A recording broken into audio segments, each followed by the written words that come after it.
Bienvenidos nuevamente a un nuevo episodio de Que Molleja de Psicólogo. Es para mí un honor estar acá con ustedes todos los fines de semana, brindando temas de salud mental y bienestar. En esta oportunidad va a estar acompañándome mi colega Víctor Méndez. Él es presidente del Colegio de Psicólogos del Estado Miranda, psicólogo forense, psicólogo aplicado a lo que es la investigación criminal. Para mí un honor tener la presencia de Víctor acá en este live, donde vamos a hablar sobre los mitos de la psicopatía. ¿Qué es la psicopatía? ¿Qué hay detrás de esto? ¿Cuáles son esos mitos que pueden tener de repente algunos colegas e incluso la sociedad en general sobre este tema? Así que ya nos vamos a conectar con por acá, conectándose y recibiendo excelente información.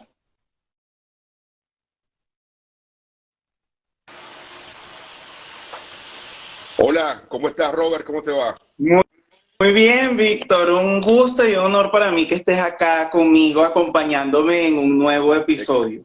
Excelente. Lo Complacido. logramos, lo pudimos lograr hoy. Lo logramos hoy. ¿Cómo has Bien, estado?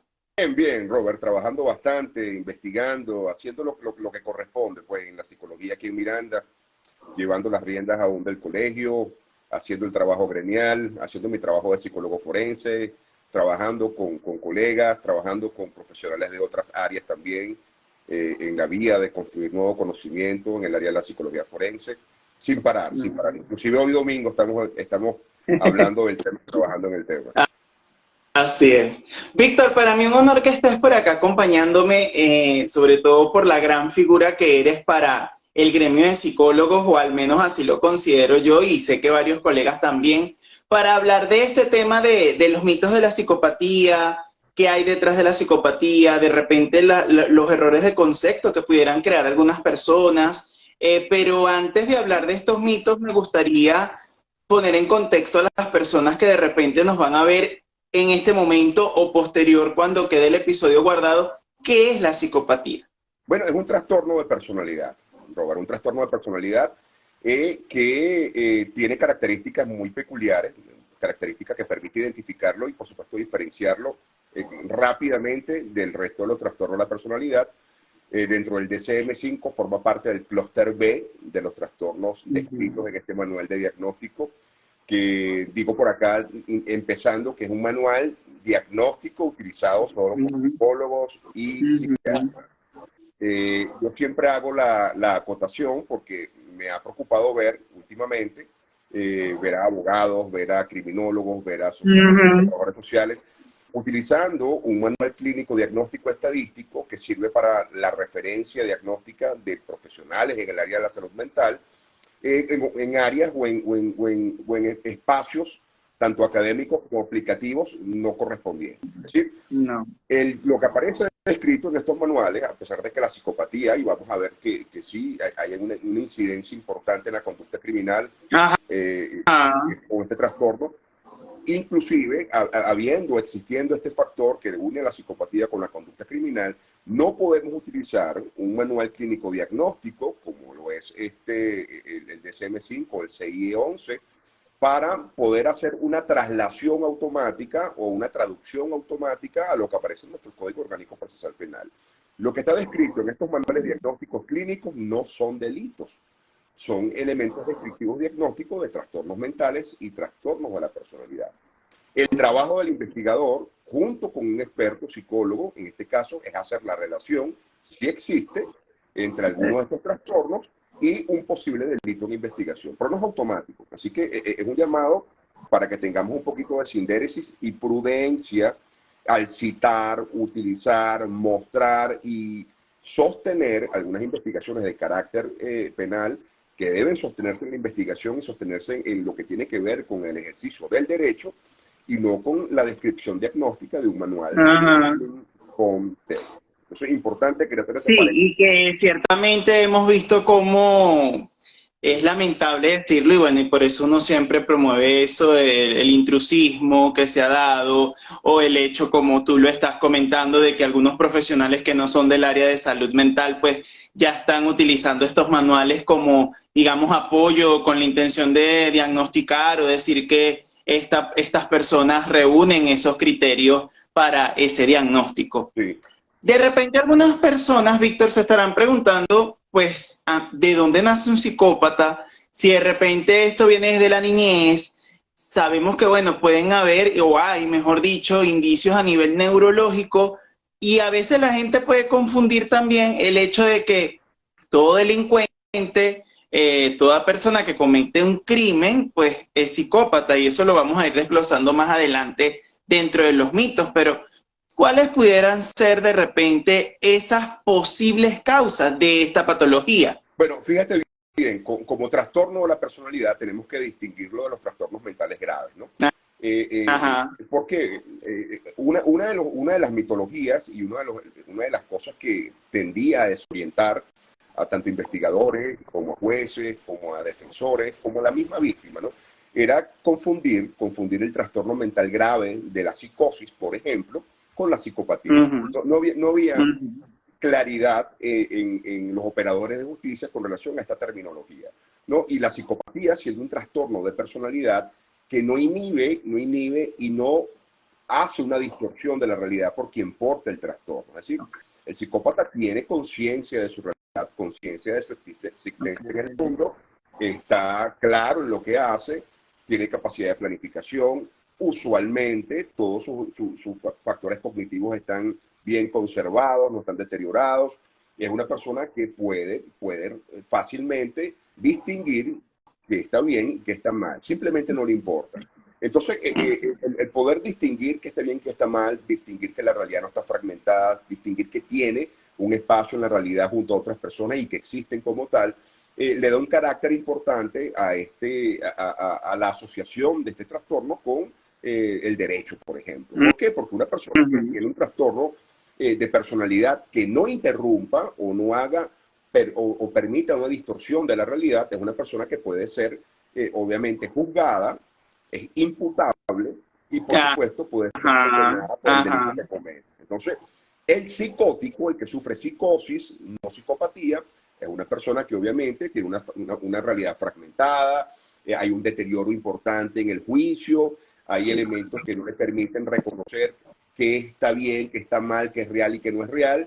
Y esta distorsión, si se asocia, por supuesto, a la comisión de un delito, es un elemento que hace que estas personas no puedan ser juzgadas porque no tienen conciencia de la realidad. El psicótico, no el psicópata. Ahora bien, la psicopatía se caracteriza principalmente, ¿no?, por un desconocimiento a conciencia de los derechos del otro, Robert.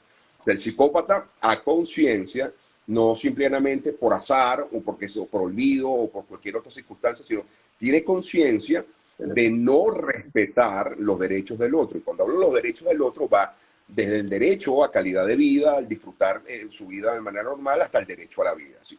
Claro. Para el psicópata, las otras personas no son personas, son cosas que pueden ser utilizadas y desechadas posteriormente. El psicópata haya obtenido los beneficios que requiera obtener, pues, del uso de las personas. Entonces, esta cosificación del otro, esta abstracción de los derechos del otro, esta posibilidad de olfatear la vulnerabilidad del otro y no importarle esa vulnerabilidad, sino más bien explotarla para el beneficio, es algo que define el psicópata de entrada. Y lo otro es la impulsividad y la agresividad, que está muy marcada en el psicópata primario, en los psicópatas que son catalogados o diagnosticados como psicópatas primarios porque cumplen, bueno, con todas las barajitas del álbum, ¿no? La tendencia a la violencia y a la impulsividad son muy amplias, son personas que no aprenden de la experiencia. Esto no quiere decir que no sean inteligentes. Aprender de la experiencia significa el no importar las consecuencias legales, ¿sí?, o las consecuencias sociales. Entonces, teniendo conciencia de que comete daño y eso trae consecuencias sociales y legales, no le importa. Por eso no aprende de las consecuencias. Te pregunto algo. ¿Entra dentro de un mito o es una realidad que todo psicópata es violento?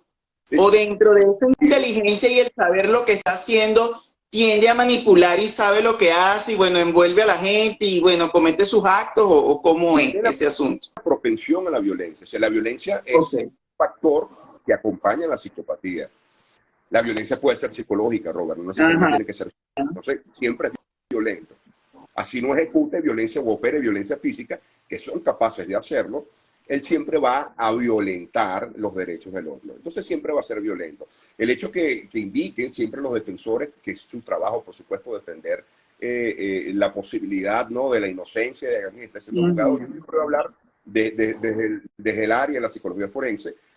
Sí, la persona se presume inocente. ¿Por qué? Porque, bueno, esta persona no ejecutó ninguna violencia sobre la persona física, no la golpeó, no la insultó, bueno, pero ejecutó muchas otras conductas muy sutiles, muy veladas, que son igualmente violentas. ¿Por qué? Porque terminan deteriorando la calidad de vida del otro y terminan deteriorando, por supuesto, la calificación o la autocalificación de la salud de la persona.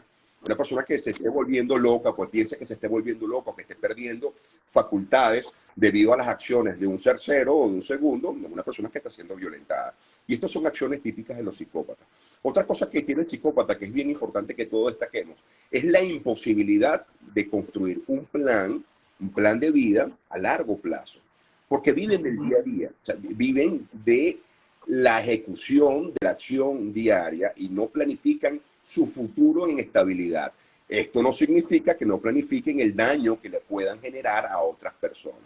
Porque entonces vienen las contradicciones. Bueno, tú me dijiste que tienes capacidad de planificar, pero tú me estás diciendo que sí planifica. Bueno, la cosa es no planificar un proyecto de vida a largo plazo y, por supuesto, incluir dentro de tu proyecto de vida la inclusión de otras personas. Eso en el psicópata es imposible hacerlo. Otra cosa es planificar cómo causarte daño para yo obtener beneficios de ese daño. Son cosas totalmente distintas. Pero en el plan de vida del psicópata vamos a conseguir siempre que haya actividades que responden a necesidades del día a día y no a necesidades futuras. Esto es bien importante que lo destaquemos también, porque la gente pregunta si el psicópata es una persona que, bueno, que puede durar años sin actividad, planificando. Claro, si la planificación es para obtener beneficios a través del usufructo del otro, pueden hacerlo sin ningún problema, porque tienen un estilo de vida parasitario. Es decir, los otros tienen cosas que él debe o quiere obtener. Y él tiene todo el derecho, porque él se conforma como una persona con una ley particular que no se comparte o que no se refiere a las leyes que los demás compartimos. Es decir, las leyes que comandan el comportamiento de nosotros en Venezuela no se ajustan al estilo de vida del psicópata. Y él construye sus propias leyes, su propio rango de normas o de antinormas, y por supuesto opera justificando todas sus acciones con relación a este entramado construido por él, que solamente él comprende y le importa, Robert. Me preguntabas, ¿cómo nace? ¿Qué cosa tienen ellos? ¿Cómo surge? Es muy especial. Mira, hay estudios de la neurobiología de la psicopatía muy importantes que nos hablan de la herencia, nos hablan de la parte que tiene que ver con la genética, nos hablan de lo que tiene que ver también con los factores asociados a los neurotransmisores, algunos en demasía, otros en disminución, en carestía. Nos hablan también de que hay características fisiológicas importantes entre el cerebro del psicópata y el cerebro de una persona no psicópata. Su sistema límbico es distinto al nuestro. La parte neuroquímica que funciona a nivel del cerebro del psicópata no es igual que la nuestra. Hay un desarrollo determinado en ciertas áreas de los lóbulos cerebrales distintas a las personas que no son psicópatas también. Y esto sumado, por supuesto, a un contexto de crianza criminógeno, o sea, donde la antinorma, donde los valores no están bien delimitados, donde no hay una figura de autoridad que pueda hacer construir la moral dentro del desarrollo del niño, donde la violencia física y psicológica comanda el estilo de desarrollo, y a esto le sumas también la posibilidad, nunca se debe decir que no sucede así, de que hayan sido víctimas de violencia también continuada. Bueno, suma todo un repertorio de crianza y de aprendizajes conductuales, más eventos bioquímicos, más eventos de herencia, más eventos fisiológicos, que transforman todo este pequeño proceso en un posible psicópata a medida que se vaya desarrollando, ¿no? Si todo esto va en marcha, ¿no? Pueden haber pequeños indicios en la niñez, o son personas que de repente pasan desapercibidas y en la adultez donde se ven los aspectos. Podemos de repente confundirlo con algún trastorno de conducta y pasa desapercibido. La crueldad animal continuada, animal continuada, el no comprender que otros niños de su misma edad tienen los mismos derechos a obtener a disfrutar de las cosas que el niño tiene, la dificultad para poder asumir las figuras de autoridad como entes que puedan modelar su conducta, la irritabilidad constante, la mentira constante con fines determinados, es decir, no es una mentira patológica como sería una mitomanía, que mienten sin saber por qué, sino que hay un fin determinado para decir la mentira, hay algo que obtienen a través de eso. El poder aumentar conductas asociadas al daño del otro para recibir beneficios, son indicios importantes de que el niño podría estar portando un trastorno disocial de la personalidad, o rasgos de trastorno o conducta disocial. Porque en el niño, como sabemos, mientras está en el proceso del desarrollo, hasta que cumplan los 18 años, todo es cambiante y tenemos tiempo de intervenir, ¿no? Esto es bien importante. Pero una vez ya adulta la persona, cimentada la personalidad, cimentado el trastorno, ojo, el trastorno antisocial de la personalidad, esto es importantísimo que siempre lo destaquemos, es algo que no hace sentir mal a quien lo porta. Es decir, no sufre. El psicópata no sufre por ser psicópata, disfruta siendo psicópata. Entonces, ego sintónico, no ego distónico. Lo usual, y es lo que hemos aprendido nosotros en nuestro entrenamiento durante el estudio de la psicopatología, todos los psicólogos vemos que los trastornos son trastornos porque son eventos egodistónicos que le causan malestar a alguien. Y que, por supuesto, que causa malestar puede ser motivos de consulta, que una persona vaya a consulta con un psicólogo, un psiquiatra, porque hay algunas cosas que lo están molestando de sí mismo, bueno, y al final le dan un diagnóstico que... O que su conducta altera el buen funcionamiento de su entorno, en la escuela, el trabajo, la familia. Una indicación, o lo acompañan, o lo invitan a que realicen estas cosas. Siempre hay algo que a la persona le causa malestar. Bueno, en el psicópata no es así. Entonces, uno de los errores y mitos más frecuentes, Robert, esto es bien importante.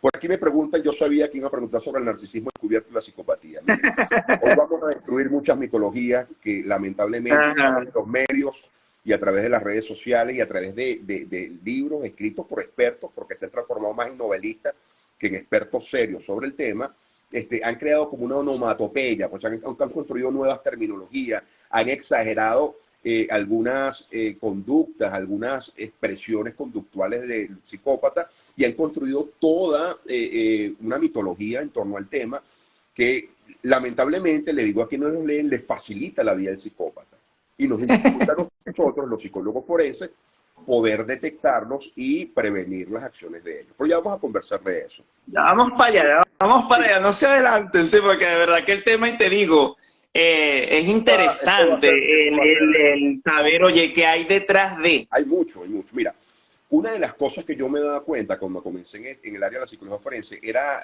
la prontitud, como a veces se solicitaba ante el tribunal cuando ya había sentencia ejecutada sobre alguien y se había establecido pues la existencia del trastorno antisocial de la personalidad en la persona penada, era enviarlo a terapia. O sea, dentro de la sentencia primero estaba una solicitud por parte del Ministerio Público y por la defensa de que esta persona tiene que ir a proceso terapéutico. Mire, yo no estoy en contra de los procesos terapéuticos, yo soy psicólogo, yo alabo, yo construyo, yo genero espacios y pisos para que el proceso terapéutico se dé como se debe dar. Pero un psicópata no va a aprovechar algo para lo cual él no ha solicitado, tiene motivo de. Tú lo has recalcado ahorita, o sea, para él todo está bien, no hay ningún problema. ¿Quién va a avanzar sin motivo de consulta en un proceso o en un espacio diseñado para mejorar su psicopatía? Yo quiero que seas menos psicópata o un poquito menos psicópata, o te la voy a quitar o te la voy a curar. Mis amigos, esto no se cura, esto no se quita, esto no avanza en propensión a la mejora de las relaciones o vínculos del psicópata con los demás. No, lamentablemente, hasta ahorita sí hay, desde el punto de vista de la psicología cognitivo-conductual, muchas investigaciones y estudios buscando la manera de cómo reorientar, ¿no? Reorientar las cogniciones y la forma de construirse el mundo del psicópata para que tenga una mejor vinculación con el resto de las personas. Pero lamentablemente no van a avanzar porque ellos no se sienten psicópatas y no van a cambiar su estructura tan rígida, porque son muy rígidos en sus estructuras mentales, en algo que para ellos no es beneficioso. O sea, dejar de ser psicópata para un psicópata no es algo que le genere beneficio. Entonces, ¿qué ha sucedido y qué sigue sucediendo? empiezan a alimentarse de toda la terminología y de toda la parafernalia y de todo el setting del espacio de la psicología y del espacio de lo psicoterapéutico, y utilizan todo ese conocimiento y lenguaje para, por supuesto, dañar a otras personas. Y eso es algo que ha sucedido. Entonces, tú empiezas a escuchar cómo ellos empiezan a manejar el lenguaje del psicólogo, cómo empiezan a estudiar acerca del proceso psicoterapéutico y montan un teatro completo para estafar o para dañar a otras personas. Entonces, ojo con Víctor, me llamó mucho la atención esto que estás diciendo. Yo me siento aquí que estoy como en una clase contigo, porque de verdad, o sea, dices que dentro de lo que es la psique del psicópata, para él todo está bien, no van a ser personas que van a asistir de manera voluntaria a terapia. ¿Cómo es el abordaje de ellos entonces a nivel, digamos, cuando están recluidos, cuando están presos, no sé? Lamentablemente, control conductual, la limitación de la existencia de factores ambientales que permitan el desarrollo de conductas del psicópata que sean lesivas para los otros.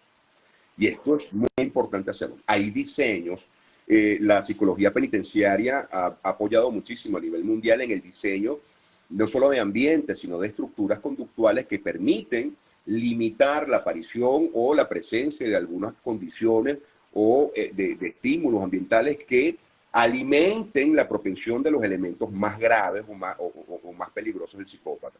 Y esto es importante y se hace.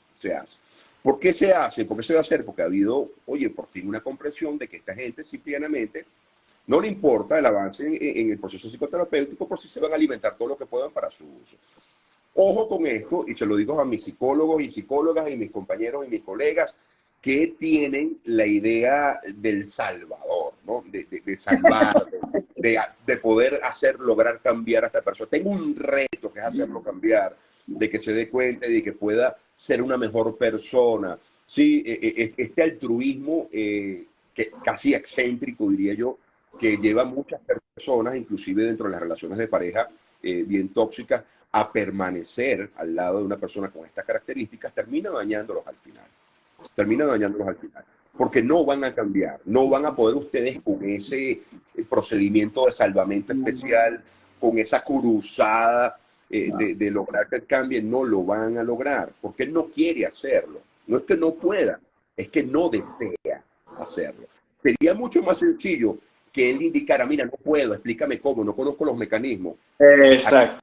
Mira, simplemente no me da la gana porque me siento bien siendo como soy. Entonces, luchar contra eso en un setting psicoterapéutico lamentablemente es muy árido, es muy estéril y termina no solamente agotando al psicólogo o a la psicóloga, sino que termina también a veces incluyéndolo directamente y operativamente en el juego de manipulaciones del psicólogo. Así que ojo con estas cosas. Pasando a los mitos, vamos a ir desglosando 4 que tú me mencionabas. Y el primero es, ¿todo psicópata es un delincuente?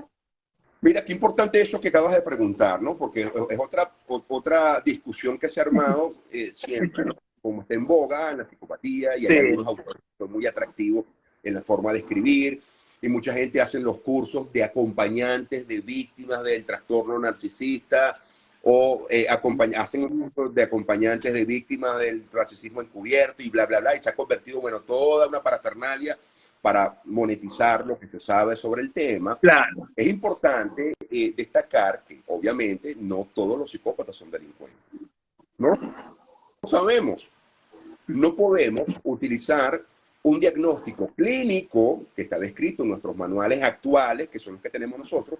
No tenemos cómo poder predecir de manera perfecta al futuro que esta persona vaya a cometer un delito. Es más, yo podría hacer una evaluación y conseguir que alguna persona contenga, ¿no? algunas características propias de la psicopatía y tenga, bueno, la mayoría de las condiciones que se necesitan para poder hacer el diagnóstico. Eso no es un indicador de que esta persona va a cometer un delito, que es un delincuente. O sea, la estadística, la casuística nos dice a nosotros que todo el mundo tiene la capacidad y la posibilidad de cometer delitos. Absolutamente todo. Sí, el psicópata sabe que es un psicópata, Daniela. Eso puedas tenerlo por seguro. Obviamente no sabe la definición técnica porque no tiene por qué saberla, pero él está de acuerdo y feliz con su forma de ser y de actuar. Ya eso lo hace bastante, ¿verdad? Entonces, que hace rato lo recalcaste de que, bueno, él crea sus mismas leyes y ordenanzas, por así decirlo. Te pongo un ejemplo, ¿no? Hay personas que tienen trastornos de otras características, no los voy a nombrar porque tampoco quiero crear un like. Entonces vamos a migrar de que el psicópata es delincuente a que el fulanito de tal es delincuente. No. Eso no se debe hacer. Eso ha sido el problema de ventilar de manera muy ágil o de manera muy superficial la terminología clínica asociada a una conducta netamente lesiva, nociva para los demás, y obviar que existen otros trastornos que pueden estar ligados y asociados a la conducta delictiva, y son muchísimos. Miren, el gran porcentaje, más de un 80% de las personas que cometen delitos no tienen trastornos ni mentales ni de personalidad. Son personas que han decidido, han planificado cometer un delito por, bueno, valoraciones propias, por cuestiones propias, por decisiones propias. Tienen sus motivaciones. Que eso conecta con el otro mito de que entonces todo delincuente, todo malandro, hablándolo coloquialmente, no es psicópata. No lo es. Y no es un enfermo. No necesariamente es psicópata. ¿Cómo lo calificamos o cómo nosotros podemos destacar que esto sea así? Bueno, haciendo una evaluación.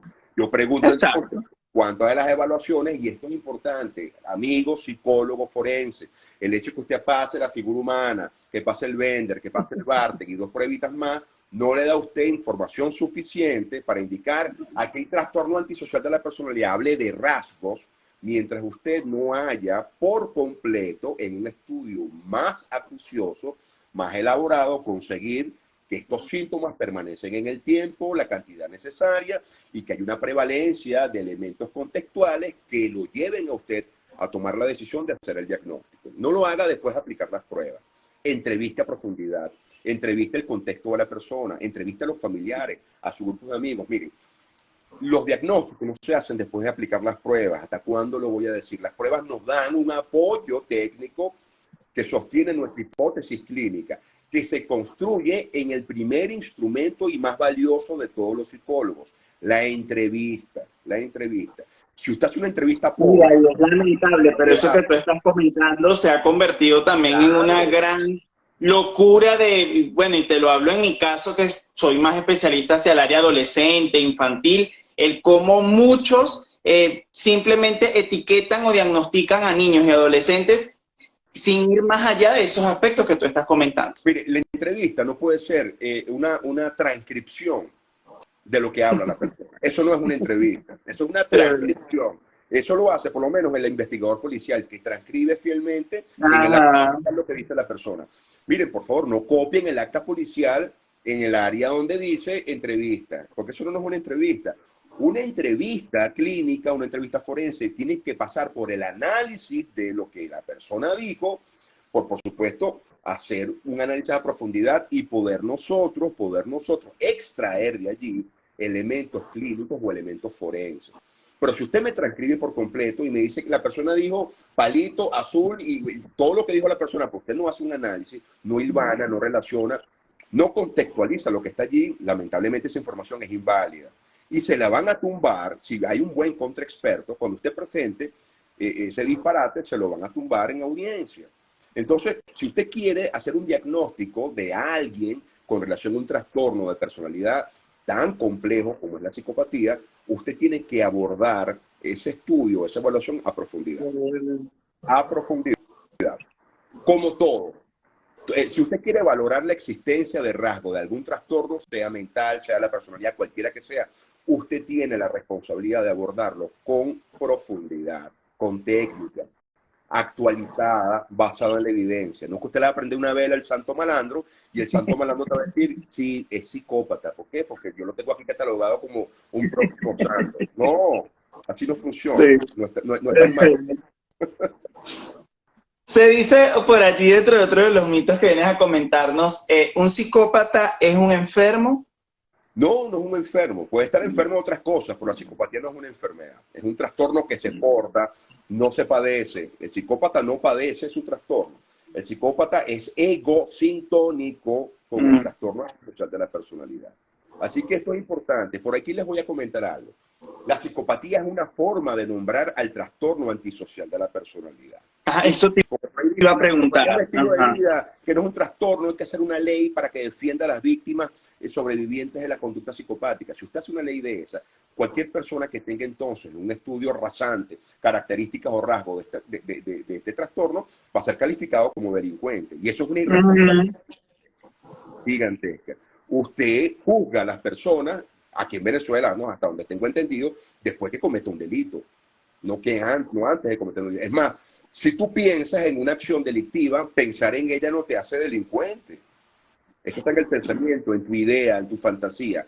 La operacionalización de la fantasía violenta, es decir, llevar a términos de conducta, cometer el delito, bueno, eso sí lleva una investigación y una penalización posterior. Pero de resto no. Así que no se pongan muy inventivos, no busquen monetizar utilizando y creando neologismos asociados a la psicopatía para poder hacer más atractivo. Y mire, yo he visto como unas 300 cuentas en Instagram de expertos en narcisismo integrado, psicopatía integrada, psicopatía subclínica, son repeticiones constantes de otras cosas que se hacen en otros lados, sin citas a ningún experto. Entonces, si usted se convierte en un loro repetidor de información que no está validada, usted construye posverdad. Usted está desorientando a la gente y no está orientándola a una terminología técnica que le pueda describir realmente al psicópata. El psicópata se ríe mucho cuando lee y ve esas cosas. ¿Por qué se los digo? Porque entonces él hace un sumario de todo lo que se dice sobre él, y como el psicópata ha mutado, ha cambiado en el tiempo, se ha hecho más inteligente y se ha integrado más a la sociedad y es menos violento, su violencia es menos violento físicamente, entonces todo lo que dice sobre él todos los días, que lo repite como un loro con 5 párrafos completos, él lo estudia y se comporta totalmente distinto a lo descrito en esas páginas. Entonces, usted está dando al psicópata todos los días para él disfrazarse mejor. Así de sencillo. Por acá comentaban cómo es el actuar, o me imagino a nivel laboral, aunque la seguidora no especificó, pero cómo se mueve el psicópata dentro de las organizaciones. Me imagino a nivel laboral, cómo es, si se puede desertar, si trabaja o no trabaja, no sé.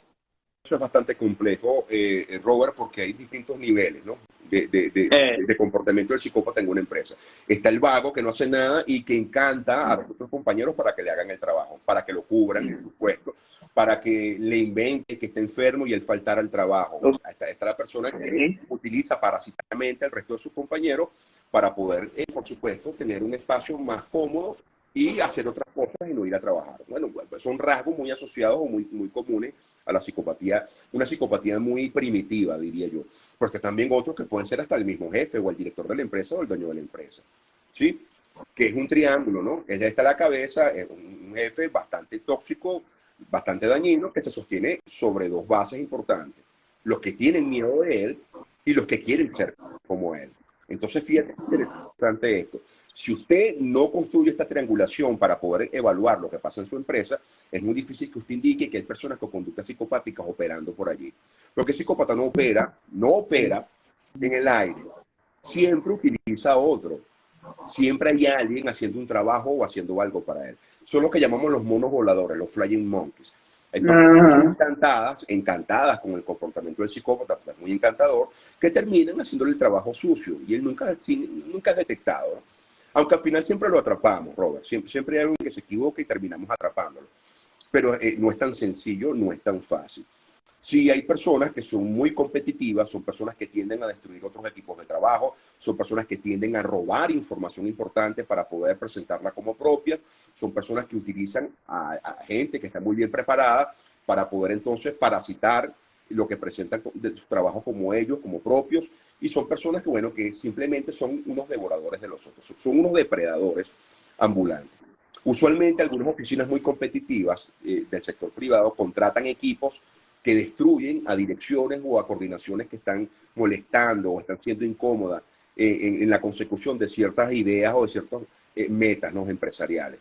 Y estos equipos destructores se encargan de poder conseguir cuáles son las vulnerabilidades de los equipos, quién los está liderando, qué cosas no están funcionando y desarmar, por supuesto, esos equipos. Esos son comportamientos típicos de un psicópata utilizados de forma, ¿sí?, corporativa. Entonces, hay alguien corporativamente que así, mira, yo he visto solicitudes donde piden prácticamente que hay personas que sean contratadas, que tengan características, no lo nombran directamente, pero cuando ves las características que necesitan para los equipos, bueno, te están describiendo la sintomatología conductual de un psicópata. Entonces esto es importante que lo destaquemos. Es importante que lo destaquemos. Wow. Y lo otro es, la psicopatía es reversible. ¿Cómo va a ser reversible algo que no es una enfermedad? Lo dijiste ahora. Usted puede cambiar los elementos bioquímicos, usted puede medicar, usted puede hacer una intervención que no es legal, ojo, esto es antiético, pero hacer intervenciones que no han planteado en otros lugares para poder intervenir fisiológicamente en el área del sistema límbico, en algunos lóbulos cerebrales. Esto no es ético. Usted puede hacer, pero la historia de vida de esta persona no puede modificarla, no la puede cambiar. Cuando la gente aprenda que la historia de vida del desarrollo tiene un peso importante en el desarrollo de las conductas antisociales, se va a dar cuenta que usted puede medicar y modificar todo lo que usted quiera a nivel fisiológico, pero lo que se ha construido a nivel de la historia de vida de esta persona no lo va a poder modificar. Y esto tiene una prevalencia importante en la estabilidad de la conducta psicopática. ¿Ok? Víctor, desde tu experiencia como psicólogo forense, en el ámbito en el que te rodeas, de repente te voy a hacer una pregunta un poco comprometedora, pero ¿cómo sientes tú que es la realidad de esto acá en nuestro país? ¿Cómo has visto, digamos, ese rol o esa figura del psicólogo forense dentro de este contexto que se vive o relacionándolo con el tema de hoy? ¿Cómo han sido, digamos, esos avances que se ha hecho? Que obviamente sabemos que siempre faltan muchas cosas por hacer, pero ¿cómo es la realidad actual? Mira, ha sido una realidad epiléptica. Te lo voy a decir crudamente, una realidad epiléptica para los psicólogos forenses, porque ya no vemos mucho. Lo que están funcionando con labores de psicólogos forenses no están muy bien preparados, o no tienen conocimiento, o no se han actualizado, o no quieren actualizarse en lo que se debe tener como base de operaciones para hacer psicología forense. Son personas que lamentablemente, no por culpa de ellos, estos colegas, a veces se ven cercados por un ambiente de trabajo donde no son respetados como psicólogos y como expertos. Son vistos como unos operadores de aplicación de pruebas, corrección de pruebas y emisión de informes. O sea, su dictamen, más allá de eso, no es importante. No los unifican o los hacen parte de la investigación, no los ven o catalogan como parte del equipo de investigación. Entonces esto es importante que lo destaquemos. El psicólogo forense, a pesar de que es un equipo auxiliar de la investigación penal o forma parte del equipo de auxilio para el fiscal, para el investigador judicial, debe tener un insumo importante de información para poder hacer su trabajo. Si yo soy fiscal y llego simplemente y lanzo al peritado en la oficina del psicólogo, de paso una oficina que posiblemente no contenga las características propias para hacer la evaluación pericial, no le doy los insumos suficientes a nivel de pruebas calificadas y totalmente actualizadas y originales. No le permito o no pago, no hago una inversión para la actualización de mi psicólogo. No, usted se queda con sus 4 marías de pruebas de aplicación y solamente le llego al peritado, usted me lo evalúa y mañana vengo a buscar el informe. Mira, así no funciona. Mis amigos abogados, que tengo muchísimos y trabajo muchísimo con ellos, usted no puede solicitar un informe a los 2 días, a los 3 días de una evaluación. Eso no es mágico. Nosotros no tenemos una gaveta con un duende que redacta los informes allí. No. Pero no. Es importante. Pasa por un análisis muy serio. Claro. Y ahora, si tengo dificultades de actualización y no tengo el material para hacer el análisis, bueno, mucho más cuesta arriba. Claro. ¿Por qué? Porque si empezamos a tomar decisiones judiciales sostenidas en informes empobrecidos por falta de técnica, por falta de ser acuciosos, por falta de profundidad, por errores de conceptos y por errores de análisis, bueno, tenemos un grave problema. Y si usted debe certificar que el psicólogo que va a trabajar en el área forense es un área netamente operativa, Robert. Somos forenses cuando exponemos en el foro del tribunal, en la audiencia, nuestra experticia psicológica. En ese momento. Pero si usted va a trabajar en la evaluación clínica forense, usted tiene que corroborar que el equipo de psicólogos tenga conocimientos de aplicación y corrección de pruebas psicológicas, de métodos de diagnóstico, y que sean las ajustadas al caso, no todos los casos ameritan el uso de las mismas pruebas siempre, por favor, por favor. Y que, por supuesto, este psicólogo o psicóloga tenga la capacidad de hacer un análisis clínico a profundidad de los resultados de las pruebas. No solamente mirar el librito donde dice cabeza, ojo grande, significa hostilidad. Entonces, tú buscar todo lo que esté en la figura que concuerde con hostilidad para decir qué tipo de psicópata. Porque usted lo que quiere buscar que haya hostilidad en el dibujo, ¿no? Usted tiene que hacer una integración de la significación y la comprensión de todos los elementos. Y sin embargo, ya sabemos que los estudios proyectivos nos dan información, sí, pero no están basadas en la evidencia como pueden darnos, por ejemplo, una prueba psicométrica que esté ya balanceada, que tenga fiabilidad y tenga validez psicométrica. Esto es importante, correcto, porque recuerden que la libertad de una persona entonces está en juego de acuerdo a su dictamen. Entonces siempre utilice algo que psicométrico o estadísticamente le dé solidez a su análisis. Y no solamente con su intuición, que como tiene los ojos grandotes y tiene las uñas largas en el dibujo, entonces lamentablemente es una asesino en serie ya. No, así no funciona, tampoco es tan mágico así. ¿Ok? Sí. Víctor, mira, para mí es un honor haber compartido este tiempo contigo. De verdad que primero agradecerte tu tiempo, tu disposición, tu fácil acceso. Confieso que cuando te escribí yo dije, bueno, él es una persona muy ocupada, a lo mejor no podrá, pero bueno, vamos a intentarlo. De verdad que muchísimas gracias por eso, por estar presto para estos espacios que a mí me llenan de mucha satisfacción, porque lo que se busca es eso, generar salud mental, información de valor a las personas, que puedan comprender, digamos, desde lo real y desde lo responsable los conceptos y las terminologías que se utilizan, no para que las estén divulgando, como tú lo decías, y entonces que porque tiene estas características ya es psicópata, sino oye, de llevarnos una información que pueda ser nutrida para nosotros, para aprender sobre todo, y bueno, y tener, digamos, ¿por qué no?, esas herramientas para aquellos psicólogos, colegas que pues les agrada esta área, desde la responsabilidad y desde la ética poder ejercerla. De verdad que bueno, si tienes algo por decir como un mensaje final, gracias de verdad, Víctor, por tu tiempo. Espero contar más adelante contigo en otro encuentro, comprometiéndote desde ya.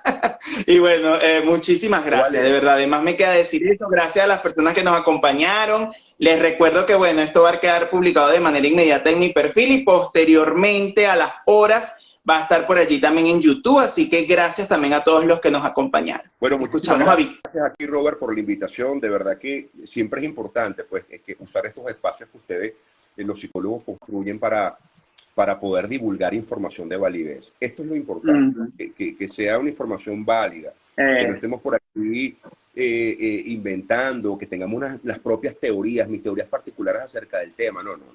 Eso me funciona a mí, a mi fantasía, no a los demás.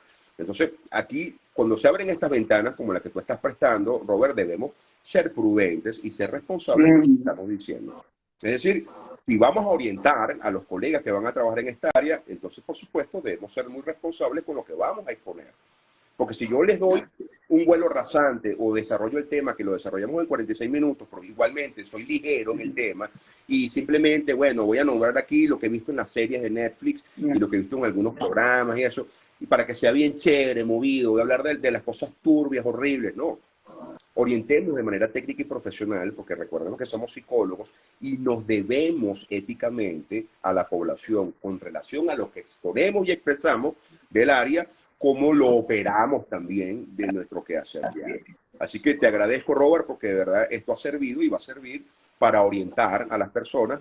Y por supuesto, bueno, voy a estar a la orden cada vez que tú me convoques, voy a hacer lo posible de tener el tiempo disponible un domingo y aquí conversamos, sin problemas entonces. Claro que sí, muchísimas gracias a todas las personas que nos vieron, gracias a ti también, Víctor, y bueno, agradecido por todo. Que estés muy bien, un gran abrazo desde acá y el mayor de los éxitos para todo lo que estás emprendiendo. Hasta pronto. Chao, saludos a todos también.